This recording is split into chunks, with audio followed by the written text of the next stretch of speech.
Welcome. Sangeeta Bhalsingh या माझ्या YouTube चॅनलवर तुम्हा सर्वांचे हार्दिक स्वागत. आपण बोर्ड प्रश्नपत्रिका सोडवत आहोत. विषय आहे सोशॉलॉजी. 45 हा कोड नंबर आहे. म्हणजे समाजशास्त्र इयत्ता 12वी कलाची प्रश्नपत्रिका आहे. परीक्षा झाली होती 21 मार्च 2023.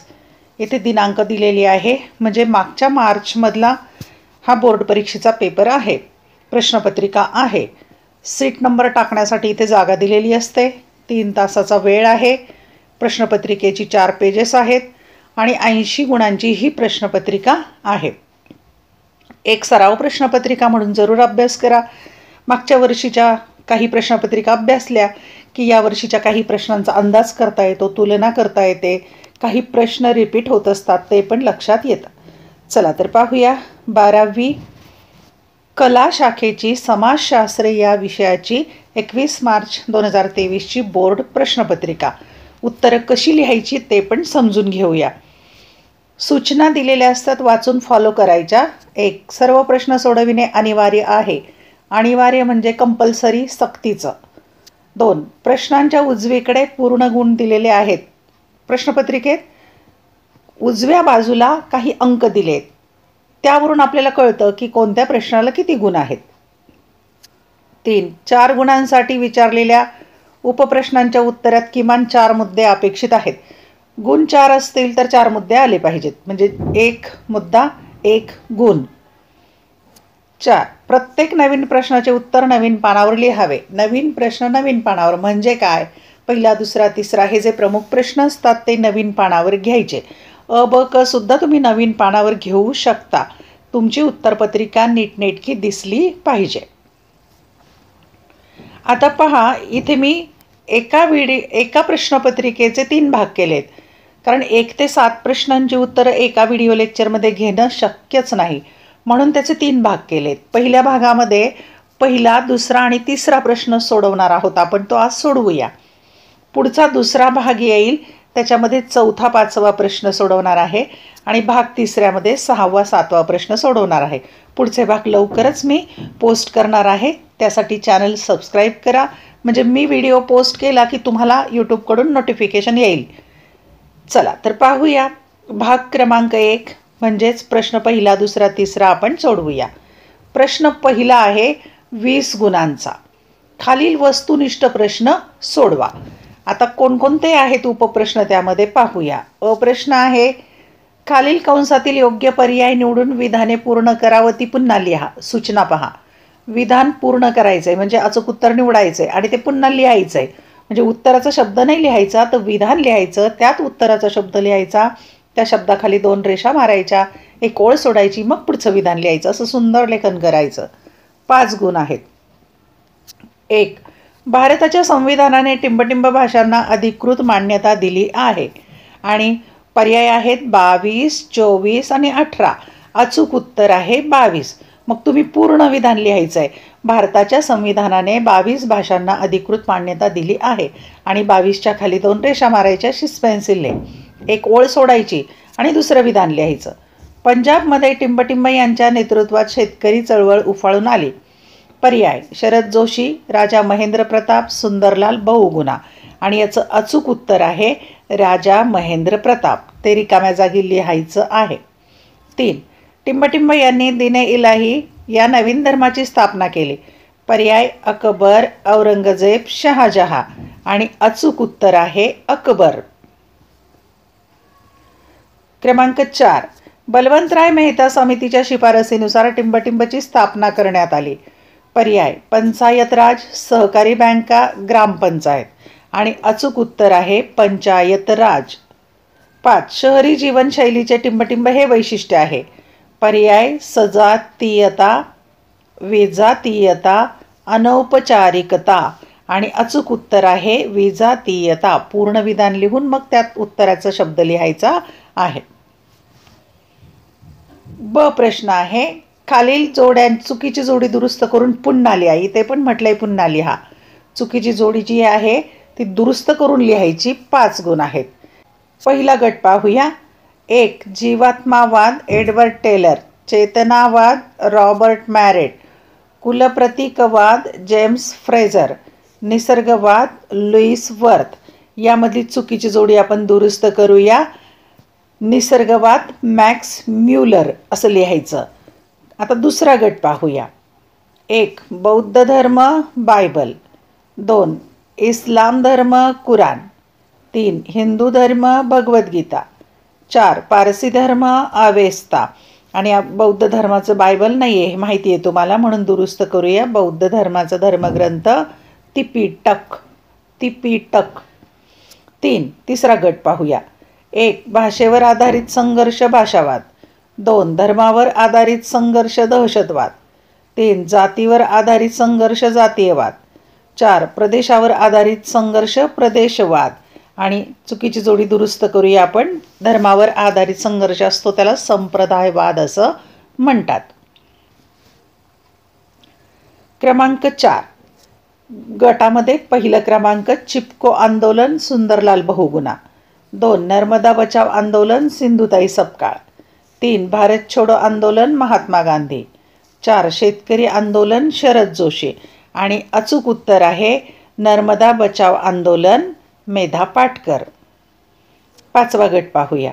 1 सती प्रतिबंधक कायदा 1942, 2 विधवा पुनर्विवाह कायदा 1856, 3 स्त्री भ्रूण हत्या निवारण कायदा 1870, 4 स्पेशल मॅरेज कायदा 1954.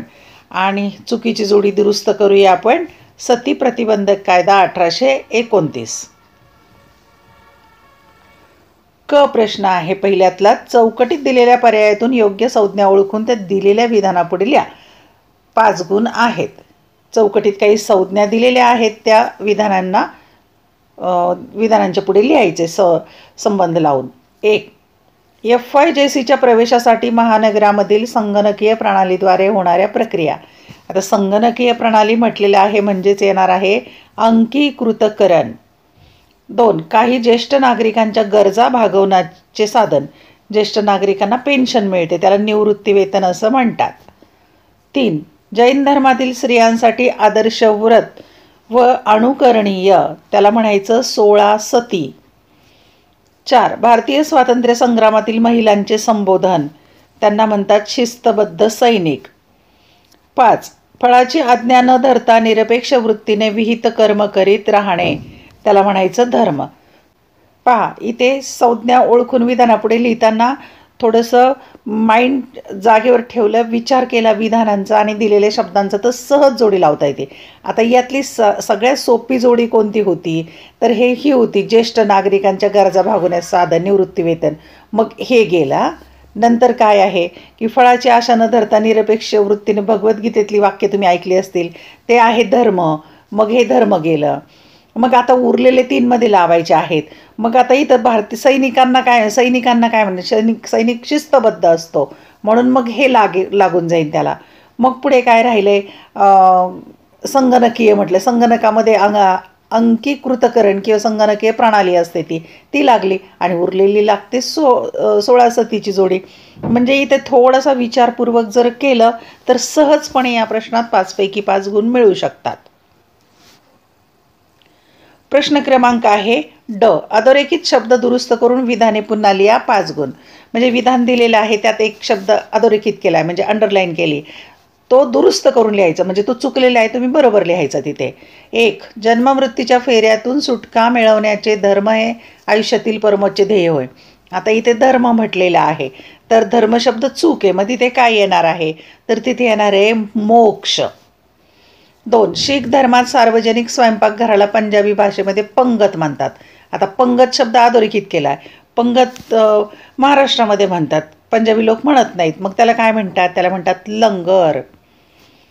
3 शहरीकरण ही अनुकरणाची प्रक्रिया आहे. आता अनुकरणाची शब्द अधोरेखित केलेला आहे मग अनुकरणाची चूक दुतर्फी प्रक्रिया असं लिहायचं.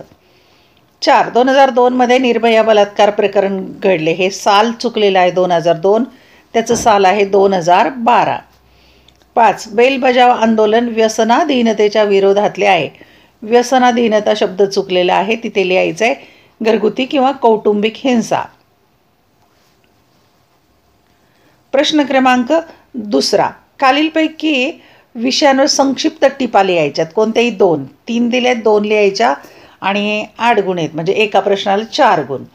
म्हणजे त्या प्रश्नामध्ये 4 मुद्दे तरी आले पाहिजेत उत्तरात, तर 4 पैकी 4 मिळतील. 1 शहरी समुदायाची वैशिष्ट्ये, 2 औद्योगिकीकरणाचे परिणाम, 3 आंतरजालाचे व्यसन. आपण आता टिपा पाहूया. क्रमांक 1 शहरी समुदायाची वैशिष्ट्ये. उत्तर शहरी समुदायाची वैशिष्ट्ये पुढील प्रमाणे. आता यातली कोणतीही 4 लिहिली तरी चालेल. 1 बहुजिन्सीपणा, शहरी समुदायात सामाजिक व सांस्कृतिक बहुजिन्सीपणा असतो. जाती, भाषा, धर्म, वर्ग आणि व्यवसायांची विविधता असते. 2 लोकसंख्येची अधिक घनता, ग्रामीण समुदायाच्या तुलनेत शहरी समुदायात लोकसंख्येची घनता अधिक असते. याचे कारण ग्रामीण भागातील लोक शहरी भागात सतत स्थलांतर करीत असतात. 3 विभिन्न व्यवसाय, शहरात व्यवसायांचे विशेषीकरण झाले असल्याने व्यापार, उत्पादन, व्यावसायिक व शासकीय सेवेत लोकांना रोजगार प्राप्त होत असतो. 4 सामाजिक गतिशीलता, शहरी भागात वर्गव्यवस्थेचे प्राबल्य असल्याने शिक्षण व व्यवसाय महत्त्वाचे असतात. स्वबळावर व गुणवत्तेच्या आधारे व्यक्तीस आपला सामाजिक दर्जा वाढवता येतो. हे 4 मुद्दे लिहिले तरी चालतील किंवा पुढचेही कुठले 4 लिहिले तरी चालेल. 5 दुय्यम नातेसंबंध, शहरी समुदायात व्यक्तीतील सामाजिक संबंध औपचारिक, व्यक्तिनिरपेक्ष आणि तुटक असतात. प्रश्न दुसरा आहे औद्योगिकीकरणाचे परिणाम. 1 औद्योगिकीकरणामुळे उद्योगप्रधान अर्थव्यवस्था निर्माण झाली. कारखानदारी व व्यापाराचा विकास झाला. त्यात रोजगारांची निर्मिती मोठ्या प्रमाणात झाली. आर्थिक संपन्नतेबरोबरच त्यास पूरक वित्तीय संस्थांची संख्या व त्यांचे आर्थिक व्यवहार मोठ्या प्रमाणात वाढले. 2 ग्रामीण अर्थव्यवस्थेवर त्याचा प्रतिकूल परिणाम झाला. पारंपरिक बलुता पद्धती व बलुतांच्या कुटीरोद्योगांचा ऱ्हास झाला. आता मी हे उत्तर समजून सांगत नाही, कारण जेव्हा आपण पाठ शिकवला, स्वाध्याय सोडवला, तेव्हा याच्या उत्तराचं पूर्ण स्पष्टीकरण केलेलं आहे. त्या व्हिडिओमध्ये तुम्ही ते पाहू शकता. आता फक्त उत्तर काय लिहायचं त्या प्रश्नात हे समजून घ्या. 3 औद्योगिकीकरणाने भारतातील नागरीकरणास चालना दिली. शहरे ही व्यापार, उद्योग व शिक्षणाची केंद्रे बनली. शहरात रोजगार उपलब्ध असल्याने ग्रामीण भागातून शहरांकडे लोकसंख्येचे मोठ्या प्रमाणात स्थलांतर झाले. टाटा नगरसारखी नवीन औद्योगिक शहरे अस्तित्वात आली. 4 औद्योगिकीकरण आणि नागरीकरण यांच्यामुळे सामाजिक संस्थात संरचनात्मक आणि कार्यात्मक परिवर्तन घडून आले. संयुक्त कुटुंबाची जागा केंद्रित कुटुंबांनी घेतली. जातींचा प्रभाव घटला. स्त्रियांच्या सामाजिक दर्जात सुधारणा झाली. आंतरजातीय विवाहांच्या प्रमाणात वाढ झाली. 5 जाती व्यवस्थेच्या प्रभावाच्या ऱ्हासाबरोबरच वर्गव्यवस्थेचा उदय झाला. समाजाची उच्च, मध्यम आणि कनिष्ठ वर्गात विभागणी झाली. तिसरी टिपा आहे आंतरजालाचे व्यसन. उत्तर 1 आपण आज अशा युगात आहोत जिथे ज्ञानाचा स्फोट होत आहे. माहितीची उपलब्धता भूतकाळात कधी नव्हती एवढी वाढलेली आहे. संपूर्ण आभासी जग आणि सामाजिक माध्यमांच्या जगामध्ये आंतरजाल प्रवेश मिळवून देते. 2 सर्वसाधारण परिस्थितीत आंतरजालाचा उपयोग करणे ही काही समस्या असू शकत नाही. त्याला व्यसन म्हणता येणार नाही. मात्र व्यवसायाव्यतिरिक्त आंतरजालाशी जोडलेले राहण्याची अनावर उर्मी असणे हे व्यसन ठरते. उदाहरणार्थ आंतरजालावरील जुगाराशी संबंधित संकेतस्थळे, प्रौढांसाठी असलेली संकेतस्थळे, अश्लील चित्रे किंवा चित्रपट दाखवणारी संकेतस्थळे यांच्याशी सतत जोडलेली असण्याची एखाद्याला गरज भासत असेल तर त्याला आंतरजालाचे वेड किंवा व्यसन लागलेले असते. 3 आंतरजालाचे व्यसन समस्यामूलक बनते जेव्हा व्यक्तीवरील तणाव आणि अस्वस्थता वाढते. व्यक्तीच्या कुटुंबातील सदस्य, मित्र आणि सहकारी यांच्यासाठी क्लेशदायक परिस्थिती निर्माण होते. व्यक्तीचे स्वतःकडे दुर्लक्ष होऊ लागते. व्यक्तीचे शारीरिक स्वास्थ्य बिघडते. चुकीची, पूर्वग्रहदूषित, दिशाभूल करून मोहात पाडणारी, अविश्वसनीय आणि गैरव्यवहाराकडे झुकणारी माहिती विश्वसनीय वाटते. प्रश्न क्रमांक 3 खालीलपैकी फरक स्पष्ट करा. कोणतेही 3 5 दिले, 3 सोडवायचे आणि 12 गुण आहेत म्हणजे एका प्रश्नाला 4 गुण. मग फरकाचे 4 मुद्दे तरी आले पाहिजेत. 1 आदिवासी समुदाय आणि ग्रामीण समुदाय. 2 पूर्ववैदिक काळातील स्त्रियांचा दर्जा आणि उत्तर वैदिक काळातील स्त्रियांचा दर्जा. 3 संप्रदायवाद आणि धर्मनिरपेक्षता. 4 औद्योगिकीकरण आणि शहरीकरण. 5. वैयक्तिक समस्या आणि सामाजिक समस्या. आपण फरक स्पष्ट करूया. एका भागात घ्यायचा आदिवासी समुदाय, दुसऱ्या भागात ग्रामीण समुदाय. 1. भारतीय आदिवासी समुदाय विखुरलेले असून एक जमात दुसऱ्या जमातीपासून अलग आहे. भारतीय खेडी भौगोलिकदृष्ट्या एकमेकांपासून अलग आहेत, त्यामुळे ग्रामीण समुदाय विखुरलेला आहे. 2. आदिवासी समुदाय डोंगरदऱ्या व पाण्याने वेढलेल्या भागात राहत असल्यामुळे त्यांचा बाहेरच्या जगाशी फारसा संपर्क नसतो. अलीकडच्या काळात दळणवळणाच्या साधनांनी ग्रामीण समुदाय एकमेकांशी जोडला गेला आहे. तसेच वीज, दूरध्वनी, दूरदर्शन या संपर्क साधनांमुळे तो शहरांशीही जोडला गेला आहे. 3. आदिवासी समुदायात टोळीयुक्त किंवा विस्तृत प्रकारची संयुक्त कुटुंब व्यवस्था आढळते. ग्रामीण समुदायात 3 पिढ्यापर्यंतची संयुक्त कुटुंब पद्धती आढळते. 4. प्रत्येक जमात आपापल्या संस्कृतीची, बोलीभाषेची, पद्यांची, धंद्यांची व जीवनपद्धतीची ओळख भावी पिढीला करून देत असते. ग्रामीण समुदायात अनेक व्यवसाय असतात, परंतु प्रत्येक जातीचा व्यवसाय ठरलेला असतो. प्रत्येक जात आपला व्यवसाय नव्या पिढीला शिकवत असते. दुसरा फरक आहे पूर्व वैदिक काळातील स्त्रियांची सामाजिक स्थिती आणि उत्तर वैदिक काळातील स्त्रियांची सामाजिक स्थिती. क्रमांक 1. उत्तर वैदिक काळाच्या तुलनेत पूर्व वैदिक काळातील स्त्रियांचे सामाजिक स्थान उच्च दर्जाचे होते. उत्तर वैदिक काळात स्त्रियांच्या सामाजिक स्थानाची घसरण होऊन ते दुय्यम झाले. 2. पुरुषप्रधान समाजव्यवस्थेत स्त्रियांचा दर्जा पुरुषांच्या बरोबरीचा नसला तरी प्रतिष्ठित होता. 2. पुरुषप्रधान समाजव्यवस्थेत स्त्रियांचे स्थान हे पुरुषांच्या तुलनेत दुय्यम झाले होते. 3. स्त्रियांना उपनयन संस्काराचा अधिकार आणि वैदिक शिक्षण घेण्याची मुभा होती.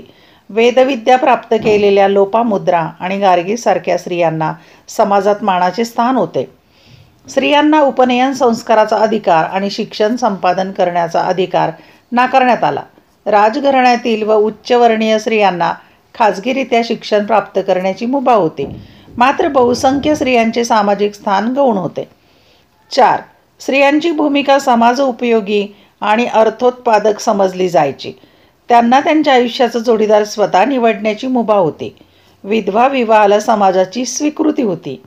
एकपत्नीत्वाला प्राधान्य होते. कुटुंबाच्या स्थावर संपत्तीवर त्यांचा अधिकार मान्य करण्यात आला होता. स्त्रियांची भूमिका घरगुती कर्तव्यांशी बांधली गेली. मुलीचा जन्म अवांछित मानला जाऊ लागला. त्यांच्याविषयीचे सर्व निर्णय कुटुंबातील पुरुष घेत असत. स्त्रियांनी जन्मापासून मृत्यूपर्यंत कुटुंबातील पुरुषांच्या आज्ञेत राहावे असा दंडक घातला गेला. विधवांना पुनर्विवाहाचा अधिकार नाकारण्यात आला. पुढचा फरक आहे, एका भागात घ्यायचं संप्रदायवाद किंवा जमातवाद, दुसऱ्या भागामध्ये धर्मनिरपेक्षता. 1. संप्रदायवाद म्हणजे स्वधर्माचा कडवा अभिमान बाळगणे व इतर धर्मांना तुच्छ लेखणे. धर्मनिरपेक्षता म्हणजे स्वधर्माबद्दल निष्ठा बाळगणे आणि त्याबरोबरच परधर्म सहिष्णुता बाळगून परधर्मीयांना समान लेखणे होय. 2. संप्रदायवादाची परिणती सांप्रदायिक तणाव, जमातवादी दंगली आणि संघर्षात होते. सर्व धर्मतत्वांना व देवदेवतांनाही मान देणे, सर्व धर्माचे धार्मिक स्थळांचे संरक्षण करून राजकीय क्षेत्रात तसेच शिक्षण, उद्योगधंदे, नोकऱ्या या बाबतीत धर्माचा विचार न करता कर्तृत्वावर भर देणे. 3. जमातवादी नेते सांप्रदायिक राजकारण करतात. त्यातून 1947 साली धर्माच्या आधारे अखंड भारताची फाळणी झाली. धर्मनिरपेक्षता म्हणजे सर्व धर्मियांमधील समान तत्वांचा उहापोह करून धर्माच्या बाबतीत नवीन पिढीचा दृष्टिकोन विशाल बनवणे. 4. विश्व हिंदू परिषद, जमाते इस्लामी, अकाली दल इत्यादी संघटना संप्रदायवादी आहेत. धर्मनिरपेक्षता म्हणजे शिक्षण क्षेत्रात धर्माला थारा न देणे, सर्व धर्मातील उदात्त शिकवणुकीचा पाठ्यपुस्तकात समावेश करणे. पुढचा फरक आहे औद्योगिकीकरण आणि शहरीकरण किंवा नागरीकरण. 1. औद्योगिकीकरण म्हणजे ऊर्जा साधने व उपलब्ध साधन संपत्तीचा प्रचंड प्रमाणात उपयोग करून वस्तू व सेवांचे उत्पादन करणे. औद्योगिक क्षेत्राच्या सभोवतालच्या ग्रामीण क्षेत्रातून लोकसंख्येच्या शहरी भागातील स्थलांतराच्या प्रक्रियेला शहरीकरण असे म्हणतात. 2. औद्योगिकीकरणाच्या प्रक्रियेमुळे मोठी लोकसंख्या असलेली नवीन शहरे निर्माण झाली, म्हणजेच औद्योगिकीकरण हे नागरीकरणास चालना देते. औद्योगिक शहरास रोजगार मोठ्या प्रमाणात उपलब्ध असल्याने शहरीकरणाच्या प्रक्रियेला वेग आला. म्हणजे शहरीकरण हा औद्योगिकीकरणाचा प्रत्यक्ष परिणाम आहे. 3. औद्योगिकीकरणाचा प्रत्यक्ष संबंध उत्पादन प्रक्रियेशी आहे. त्या अंतर्गत उत्पादन, वितरण, वाहतूक व संप्रेषण या प्रक्रियांचे यांत्रिकीकरण घडून येते. त्यातून उत्पादनात प्रचंड प्रमाणात वाढ होते. शहरीकरणाचा प्रत्यक्ष संबंध मानवी समुदायाशी येतो. या अंतर्गत कुटुंब पद्धती, मूल्य व्यवस्था, सामाजिक संबंध यांच्यातील बदलांचा विचार केला जातो. 4. औद्योगिकीकरण हा बहुतांशी तांत्रिक व आर्थिक स्वरूपाचा बदल आहे. शहरीकरण हा बहुतांशी सामाजिक स्वरूपाचा बदल आहे. पुढचा फरक आहे शेवटचा, सामाजिक समस्या आणि वैयक्तिक समस्या. 1. जी समस्या समाजातील असंख्य व्यक्तींना ग्रासते तिला सामाजिक समस्या असे म्हणतात. जी समस्या एखाद्या व्यक्तीला किंवा तिच्या कुटुंबाला ग्रासते तिला वैयक्तिक समस्या असे म्हणतात. 2. सामाजिक समस्येची व्याप्ती व्यापक असते. वैयक्तिक समस्येची व्याप्ती मर्यादित असते. 3. सामाजिक समस्यांचे निराकरण करण्यासाठी सामूहिक प्रयत्नांची गरज असते. त्या समस्या सोडवण्यासाठी काही वेळेला शासनाला हस्तक्षेप करावा लागतो आणि त्यासंबंधीचे कायदे करावे लागतात. वैयक्तिक समस्यांचे निराकरण संबंधित व्यक्तीने व त्याच्या कुटुंबाने करायचे असते. या समस्या सोडवण्यासाठी काही सामाजिक संस्था कार्य करतात. 4. बेरोजगारी, शेतकऱ्यांच्या आत्महत्या, नववधू दहन, हुंडा पद्धत इत्यादी सामाजिक समस्या आहेत. शारीरिक व मानसिक आजार, व्यसनाधीनता इत्यादी वैयक्तिक समस्या आहेत. अशा प्रकारे आपण या प्रश्नपत्रिकेमध्ये 1 ते 3 प्रश्न सोडवलेले आहेत. पुढील व्हिडिओ लेक्चरमध्ये 4था 5वा प्रश्न आपण सोडवणार आहोत. धन्यवाद. व्हिडिओ लेक्चर आवडल्यास चॅनल सबस्क्राईब करा, बेल आयकॉन प्रेस करा, म्हणजे मी नवीन व्हिडिओ पोस्ट केल्याचं नोटिफिकेशन तुम्हाला मिळेल. तसंच टेलिग्राम चॅनल मी तयार केलेला आहे, तिथेही जॉईन व्हा. तिथे प्रश्नपत्रिका, उत्तरपत्रिका, काही PDF फाईल, महत्त्वाच्या व्हिडिओचे लिंक वगैरे तिथे मी टाकत असते. मार्गदर्शन तिथे तुम्हाला आणखी मिळेल. तिथेही जॉईन व्हा आणि आवडलेले व्हिडिओ लाईक, कमेंट, शेअर जरूर करा. अभ्यासासाठी शुभेच्छा, परीक्षेसाठी खूप खूप शुभेच्छा. आणि पेपर झाल्यानंतर तुम्हाला पेपर कसा गेला ते कमेंटमध्ये नक्की कळवा. या प्रश्नपत्रिकेतील काय आलेलं आहे, काय नाही आलं ते सुद्धा तुम्ही कमेंटमध्ये कळवू शकता.